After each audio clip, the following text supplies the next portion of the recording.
اے نبی، اللہ تم کو اور مومنوں کو جو تمہارے پیرو ہیں کافی ہے۔ اے نبی، مسلمانوں کو جہاد کی ترغیب دو۔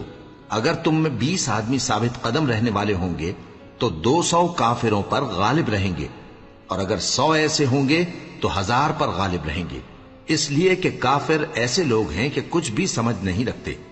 اب اللہ نے تم پر سے بوجھ ہلکا کر دیا اور معلوم کر لیا کہ ابھی تم میں کسی قدر کمزوری ہے، پس اگر تم میں 100 ثابت قدم رہنے والے ہوں گے تو وہ 200 پر غالب رہیں گے، اور اگر 1000 ہوں گے تو اللہ کے حکم سے 2000 پر غالب رہیں گے، اور اللہ ثابت قدم رہنے والوں کا مددگار ہے۔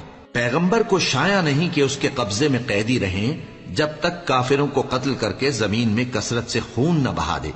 تم لوگ دنیا کے مال کے طالب ہو اور اللہ آخرت کی بھلائی چاہتا ہے، اور اللہ غالب ہے، حکمت والا ہے۔ اگر اللہ کا حکم پہلے نہ ہو چکا ہوتا تو جو فدیہ تم نے لیا ہے اس کے بدلے تم پر بڑا عذاب نازل ہوتا۔